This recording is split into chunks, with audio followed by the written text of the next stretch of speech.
Y entonces empezamos, no teníamos dinero, y empezamos una experiencia que fue muy rica, muy interesante.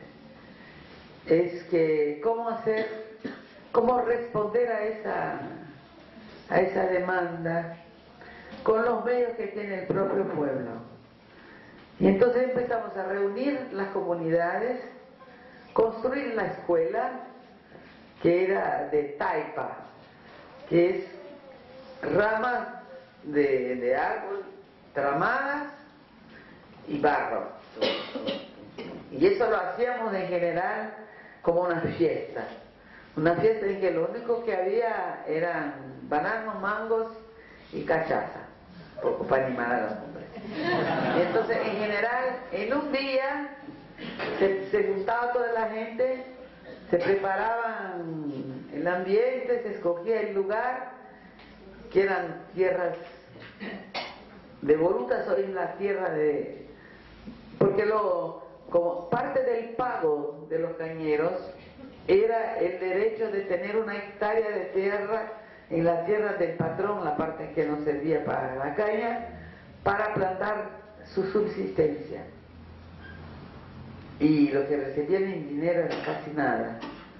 Entonces había esos espacios libres, digamos, que ellos tenían el dominio. Entonces ahí hacíamos la escuela. La escuela era nada más un cuadrado de taipa cubierto con paja de cocoteros y con palma. Y empezamos a identificar en las comunidades los adolescentes que por un milagro habían llegado a la escuela secundaria o que estaban bien alfabetizados, por lo menos, y que tenían un mínimo de formación escolar, y empezamos a darles una formación para trabajar con los niños. Y lo que teníamos era una situación privilegiada. ¿Por qué? Porque claro, estas escuelas no eran ni serían nunca reconocidas por ningún sistema educacional oficial. Por lo tanto, nosotros podíamos hacer ahí lo que queríamos. Pero claro, teníamos como horizonte que esos niños, de recuperar todo lo perdido, para que un día pudieran ingresar en la escuela oficial y seguir y poder entrar en el mercado de trabajo y bueno. Pero la manera como hacerlo, lo podíamos hacer como queríamos. Con muchachos que no tenían ningún vicio profesional de maestro del sistema, que funcionaba según el ritmo de la vida de la gente, y en que tampoco había reglamentos predefinidos. Entonces en cada escuelita de esas, que no llamábamos escuela, llamábamos canteiro, que tiene doble significado, es donde se plantan las flores, cantero, y también la obra de construcción civil, por ejemplo, se hace un cantero, se llama cantero, no sé aquí cómo se llama. El sitio donde, el conjunto donde se está construyendo alguna cosa. Bueno, en el Brasil específicamente es un cantero de construcción. Bueno, entonces tenía doble sentido y fue la palabra que escogieron los muchachos. Y en cada cantero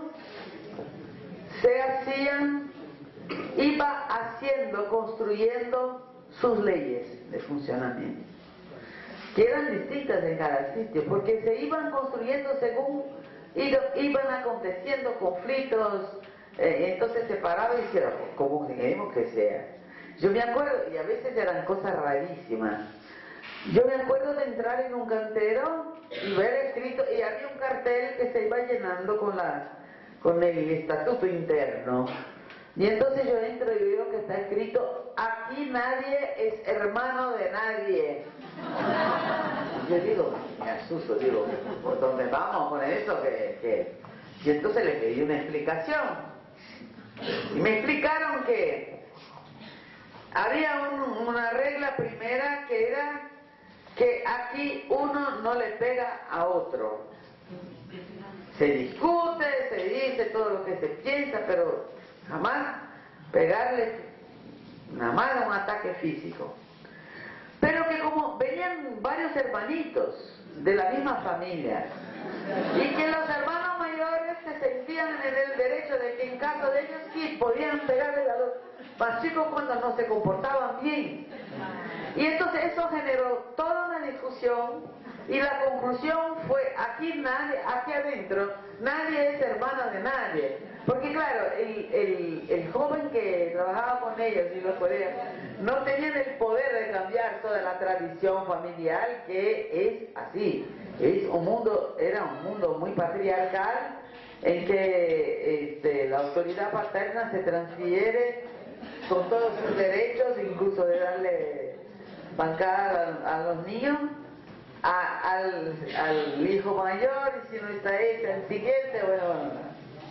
Entonces, bueno, eso es una experiencia, y lo que ha pasado es que esos niños, en su gran mayoría,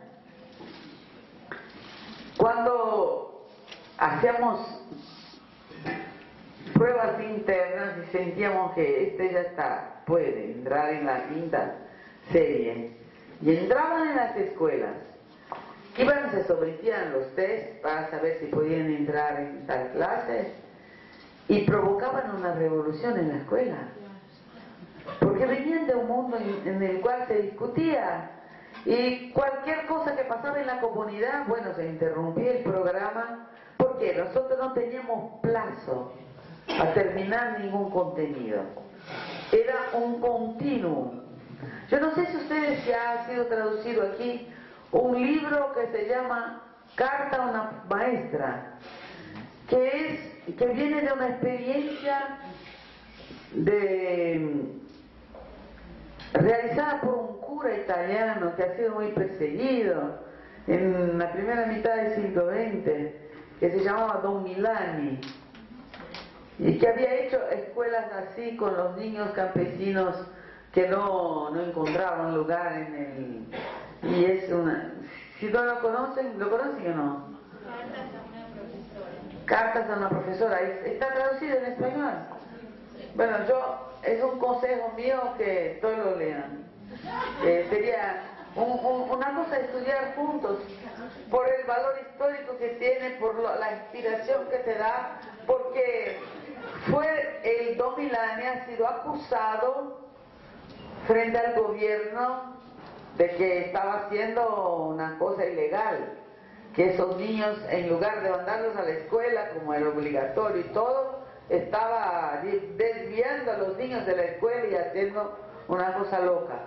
Y entonces vienen las representantes del Ministerio de Educación a investigar y a juzgar, y entonces los muchachos le escriben una carta a la profesoresa esa que venía, en que se defienden a su experiencia, que es lindísimo, es fundamental, yo creo, para todos los educadores que queremos en el ambiente escolar hacer algo distinto. Bueno, eso fue una experiencia nuestra que resultó en que los muchachitos que salían de los canteros e iban a la escuela haciendo una revolución ahí en la escuela, además que tenían mejores resultados académicos que los demás.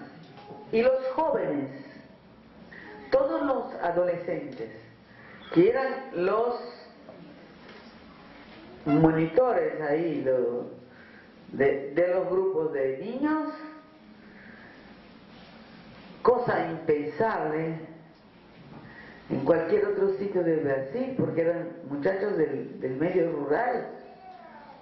Hoy todos, yo los conozco a todos, eran como 50, teníamos 50 canteros, todos son profesores universitarios, doctores en educación, y son todos líderes de los sectores de extensión universitaria de la universidad y siguen trabajando en movimientos sociales, en educación popular pagada por la universidad, lo que es interesante, utilizando los equipos de la universidad.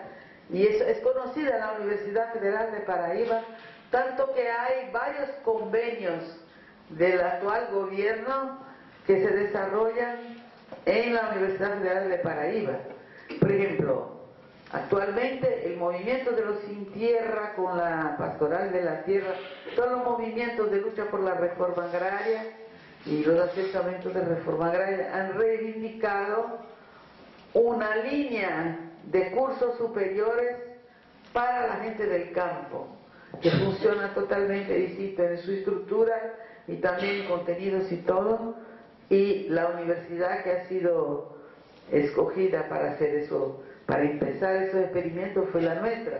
¿Por qué? Porque estaban ahí mis muchachos, conocidos ya como gente que desde los 14 años de edad que estaban metidos en la educación popular y pensando la educación en el campo, del campo. Bueno, eso es una cosa de... Cada vez que lo cuento, pero me orgullo más de la suerte de haber estado ahí y de haber creado eso sin saber qué era lo que estábamos haciendo, porque íbamos probando. Mirado ahora a distancia, yo veo el tamaño, es como un cerro que si tú estás muy cerca no tienes idea, o una floresta, si estás adentro no sabes la altura de los árboles, hay que salir afuera. Y hoy, así con el tiempo y todo lo que pasó después, se ve que era algo era nada, no teníamos dinero, era algo hecho de manos, ramas de árboles y barro y gente. Bueno, una experiencia. Otra experiencia es que así como en el campo y todo el movimiento sindical brasileño, hubo intervención del gobierno, y en muchos casos en las categorías menos intelectualizadas, con menos capacidad de comprensión del proceso de información y de organización, pasados 20 años y ya al final de la dictadura todavía estaban los interventores. Claro que había formalmente elecciones y todo, pero con el candidato único era el tipo que ya estaba ahí instalado. Lo que llamábamos los interventores se habían vuelto pelegos. Pelego en brasileño es un término en el medio sindical que quiere decir el tipo que es como una almohada entre las necesidades, la lucha y reivindicaciones de los trabajadores y los intereses de los patrones.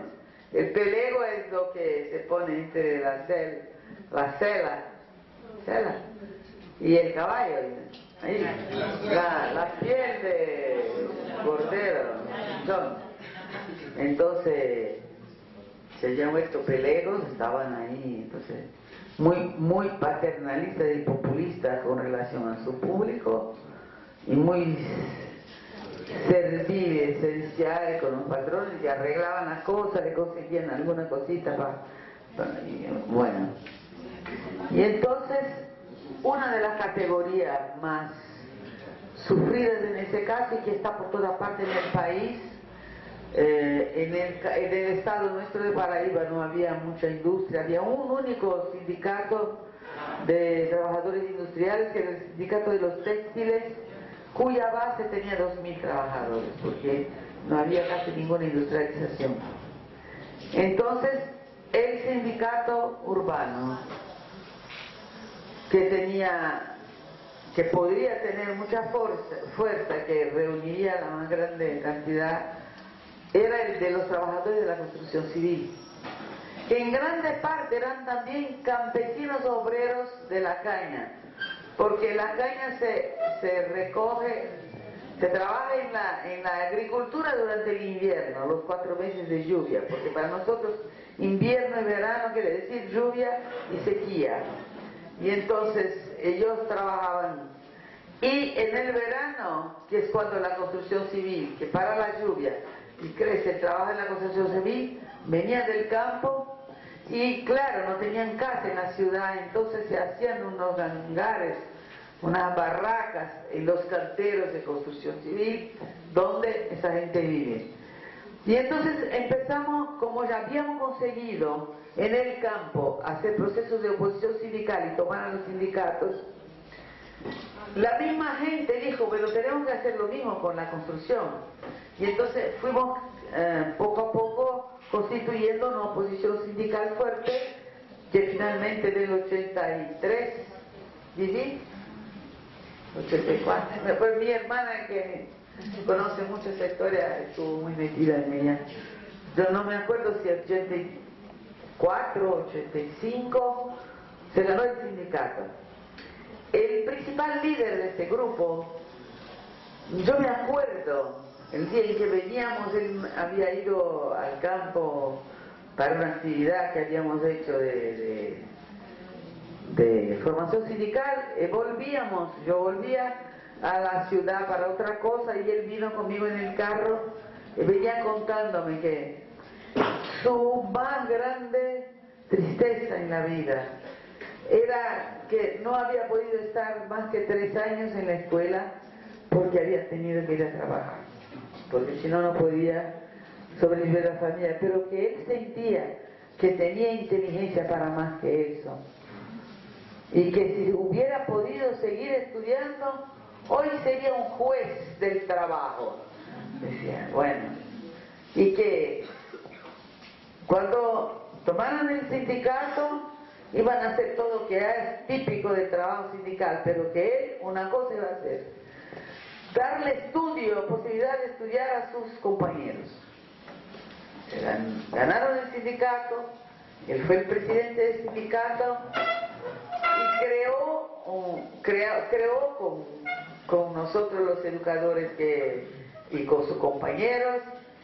Bueno, durante un año lo pensamos, lo elaboramos y lo empezamos a aplicar ya en el segundo año del mandato de ese grupo, que fue el proyecto Zepion. Ustedes seguramente, si quieren, los que pueden leer en portugués, por el Google van a encontrar muchas cosas, porque son 25 años de Zepion, que se ha vuelto una referencia nacional en términos de educación de jóvenes y adultos, que era implantar escuelas en el cantero mismo, porque la gente vivía ahí, y los que no vivían ahí porque vivían en la ciudad podían venir o quedarse. Y entonces, pues, hoy hasta la secundaria se hace en los canteros de construcción.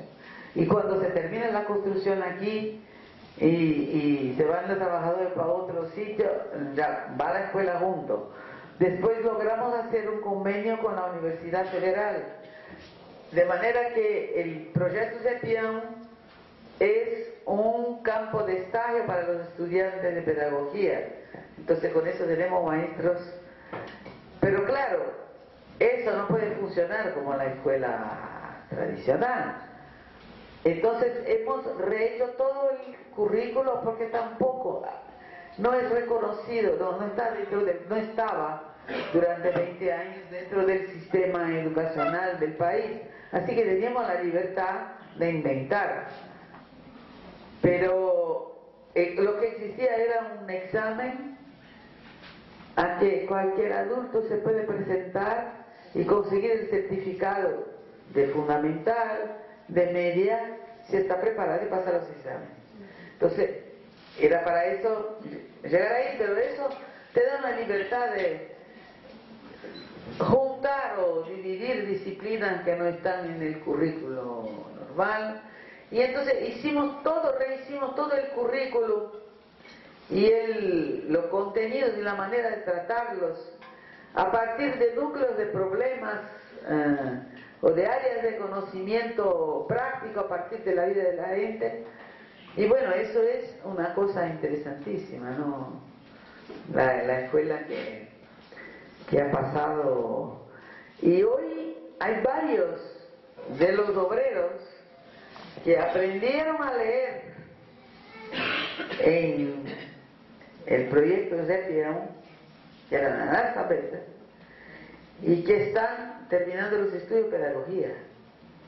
Hombres de 40, 50 años, porque en su vida se fueron cada vez más involucrando y quieren seguir, y son hoy un modelo para varios otros experimentos que el gobierno Lula sí puso la educación de jóvenes y adultos como parte permanente y con iguales derechos en la estructura educacional del país, y no una cosita que se hacía nada más para que la UNESCO no viniera a pegarles a decir que, bueno, el analfabetismo, la vergüenza nacional, etc. No, ahora no. Y Seppion ha sido generador de metodología. Bueno, yo creo que esos dos casos son interesantes, ya para empezar. Esas dos historias. ¿Y por qué vivir así una vergüenza nacional en el plano? No, es que de hecho el nivel de analfabetismo en Brasil es muy alto, ha sido siempre muy alto, ahora está bajando rápidamente. Porque mantener el pueblo analfabeto, yo les hablé del interés de mantener la sequía no resuelta, la miseria del nordeste, porque eso era condición de producción de una mano de obra dispuesta a todo, muy resistente físicamente, porque la gente que ha sobrevivido, que no ha muerto en el primer año de vida o hasta los 5 años de vida en el nordeste, son gigantes, son bajitos, pero son titanes, son gente capaz de una resistencia física a cualquier cosa, increíble, muy inteligentes, porque tú no sobrevives en esas condiciones sin una capacidad de improviso, y entonces era la mano de obra y barata, lista a trabajar por la comida casi. Y entonces en los canteros de obra de la construcción, por ejemplo, tenían la comida, los frijoles y la harina de mandioca, la casa para dormir, dejaban a la familia en el campo para mandarle dinero, un sueldo mínimo, pero eso para quien no tenía nada era mucho. Entonces, y también el analfabetismo era una condición para mantener estas condiciones, claro.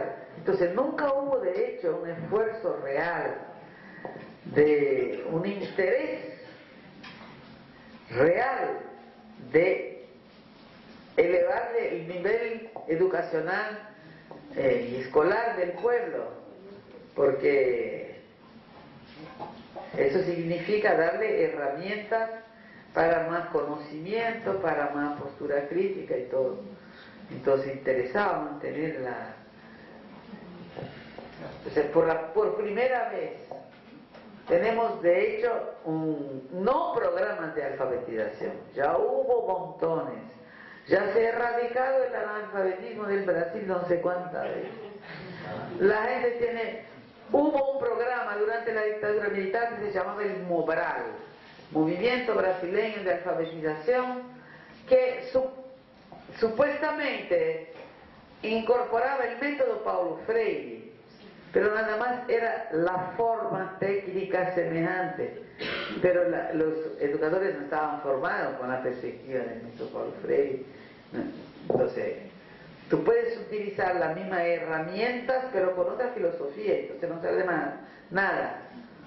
Y además la gestión de eso era a través de los políticos tradicionales que le daban apoyo y entonces era la hijada del político, la hija del qué sé yo, del administrador o del vaquero o del pistolero, del fazendero. Y entonces yo me acuerdo cuando fui a vivir a un pueblo, y era en ese tiempo, y yo pregunté, ¿y aquí hay MOBRAL? Sí, hay MOBRAL. ¿Y quién es la maestra? ¿Hay un maestro? Hay una maestra. Es buena, es buenísima, es muy buena. Y yo pregunté, ¿y qué es lo que ella lee para ustedes? No, leer no lee porque no sabe leer, pero escribe muy bien.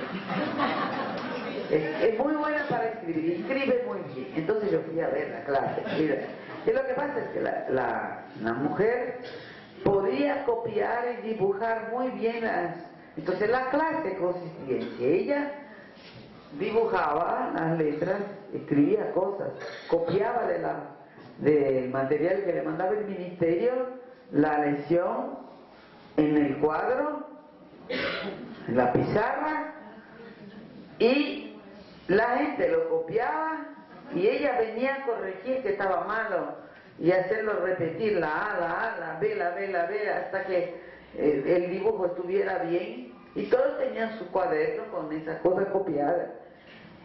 ¿Y cómo podían saber que eso no era la alfabetización? Porque eran pueblos enteros en donde no había nadie que supiera leer y escribir.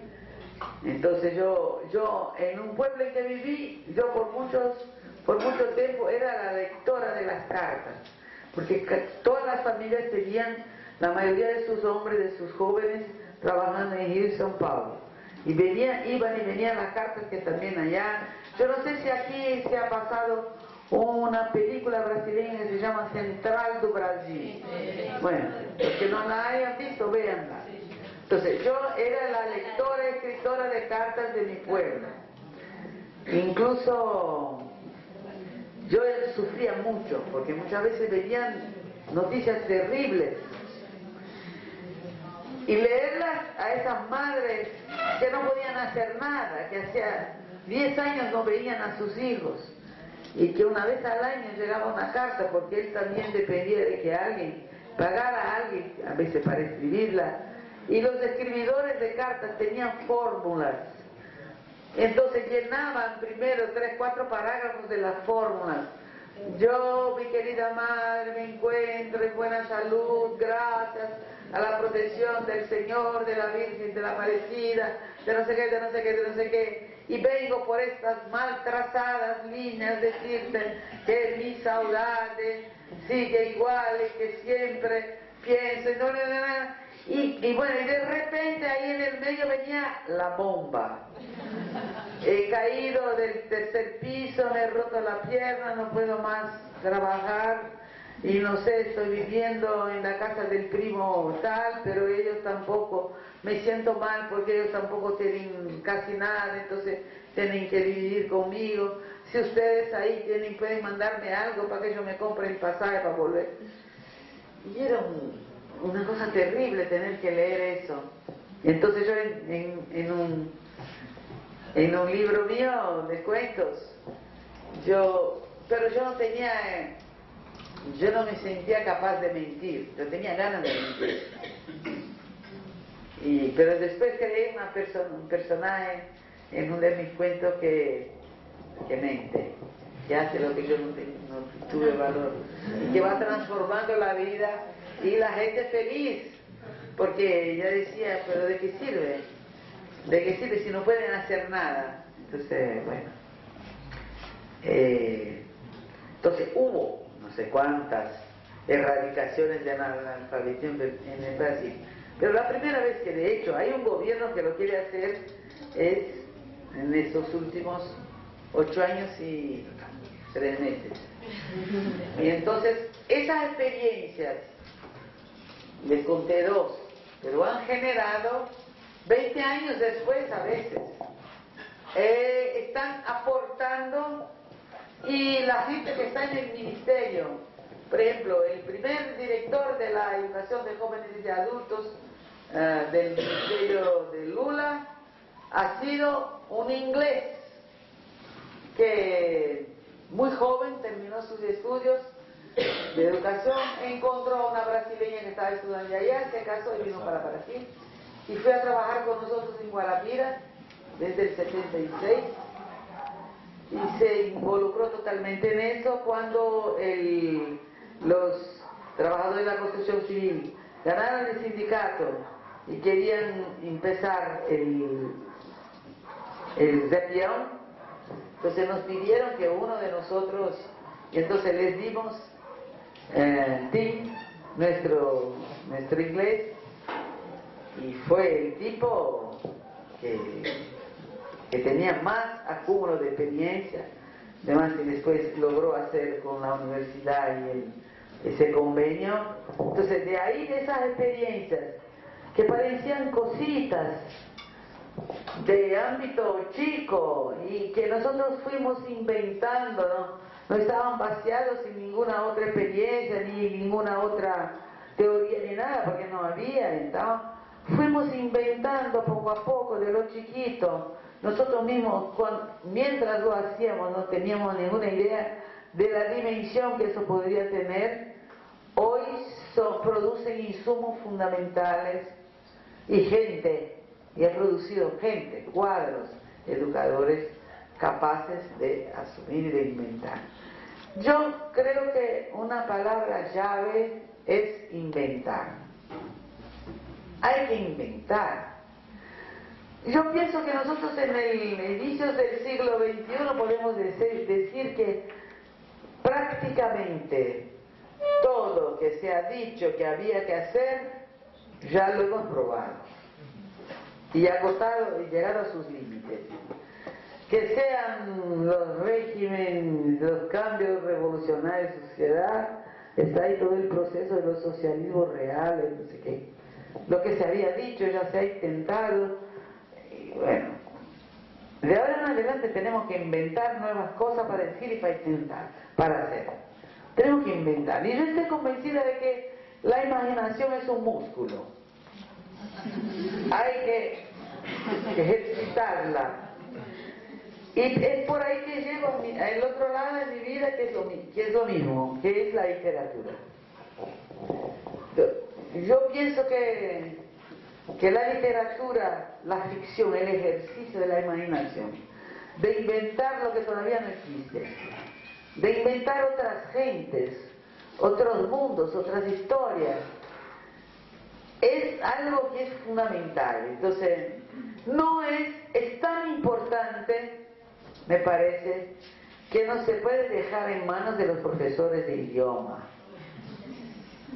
que además tienen que enseñar la gramática, que es lo que está en el programa.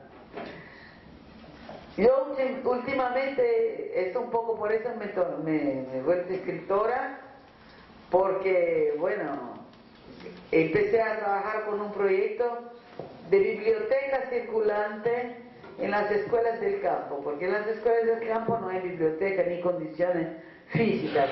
Intentamos una vez poner pequeña biblioteca para los niños en la escuela del campo, pero como las escuelas del campo están siempre medio, y la puerta estaba enterrada, no se cerraba bien, y como no había nada ahí, y solo vivía la gente ahí, y la dejaban así un poco entreabierta, y pusimos ahí unos libritos lindos que habíamos conseguido, y cuando llegamos a la vez siguiente a ver los libros y ya han leído y vemos a la gente con una cara, con un mixto de tristeza y miedo y vergüenza. Y lo que había pasado era que la cabra había entrado por la frente de la puerta y se había comido los libros. Bueno, y entonces ese proyecto que creamos es una camioneta, dos carros, con cajas de libros de todos los niveles y tipos, que están clasificados con una gomita de color distinta, nada más por la dificultad de lectura. O sea, los libritos rojos son los que tienen poco texto, muchas figuras, y así va hasta libros de adultos que no tienen ninguna libro, novelas clásicas de la literatura brasileña, en cajas de plástico de color correspondiente. Esa es toda la clasificación que hay. Nosotros no escogemos mucho los libros, todo lo que nos dan, a menos que sea la mierda total, entonces la botamos, vendemos, pero bueno, no nos sentimos en el derecho de escoger lo que el pueblo puede o no puede leer, lo que los niños pueden o no pueden leer. Claro, nosotros escogemos lo que proponemos como lectura, porque entonces, ¿cómo funciona? Tenemos nuestros promotores de lectura, que son promotores de lectura, no son actores que cuentan historias, porque eso es una manía hoy en Brasil y que puede ser terrible, porque tú tienes un payaso que viene y te cuenta la historia con un montón de cosas, ¿no? Y el niño no va a querer el libro mudo. Nosotros no hacemos eso. Lo que hacemos es leerles historias a las niñas. Préstame tu cuaderno. Leerles historias a los niños, pero nosotros estamos por detrás del libro. El libro aquí, incluso tenemos que entrenar a la gente para leer de poca cabeza. Porque hay que leer de punta cabeza, ¿no? Para que el libro sea, y una vez que, bueno, escogemos lo que nos parece lo mejor. Entonces, cada semana, cada clase, cada aula de cada escuela rural del municipio es visitada por la promotora que viene, lee una historia, lee un libro para los niños y después en el patio le ponen las cajas y los muchachos escogen lo que quieran. Y, por ejemplo, ya me pasó un niño de 10 años que se coge así, Memorias Póstumas de Brás Cubas, que es una novela clásica de Machado de Assis. Yo llevo ese. Y yo le digo, pero mira, ¿tú crees que tú vas a leer eso, de hecho, en una semana? Poco a poco. Bueno, está bien. Yo digo, a lo mejor no te va a gustar. Trato de convencerlo, sin mucho presionarlo. No, pero yo quiero eso. Yo voy a intentar poco a poco. Bueno, la semana siguiente vuelve él con el libro. Y le digo, ¿lo leíste? Dice, no, de hecho, ni poco a poco. Estoy muy aburrido. Pero voy a leer otras cositas. En un día vuelvo a leerlo. Y entonces seré mayor, seré grande y no lo voy a encontrar aburrido. Y entonces eso es cualquier cosa. Esa experiencia tiene 15 años. Y hoy los promotores de lectura y que están dirigiendo todo, están llevando e innovando, son niños que han empezado y dicen todos los, porque solo tienen hasta la quinta serie en el campo para seguir estudiando lo que siguen estudiando, y hoy casi todos tienen que venir a la clase en la ciudad, en el centro del municipio, para seguir con la clase. Y entonces los maestros todos saben y dicen, mira, en el primer día sabíamos que son los que vienen del campo porque leen, porque hablan y porque tienen una imaginación, porque nosotros hemos priorizado el campo, no podíamos hacer todo, hemos priorizado el campo. Y hace 3 años, los muchachos que del campo vinieron a estudiar en la ciudad se han escandalizado que sus colegas no leían. Y entonces han empezado a presionarnos para que hiciéramos lo mismo en la ciudad. Y nosotros hemos dicho, mira, no tenemos recursos, no tenemos gente, no, casi no tenemos. Y entonces han dicho, bueno, entonces podemos hacer nosotros. Ustedes ceden el libro, el material y todo eso, podemos usarla. Sí pueden. Y entonces ellos organizaron lo que se llama, el proyecto se llama Libro en Roda, que quiere decir 2 cosas, en rueda y sobre ruedas, ¿no? Y entonces ellos crearon a Juventud en Roda. ¿Qué consiste en qué? Cada uno tiene en su mochila, escoge en el acervo 10, 15 libros y todos los días va para la escuela con libros. Y trata de convencer a sus colegas en el recreo, ahí que lean y les hablan de los libros y les prestan, entonces son prestadores de libros a los colegas.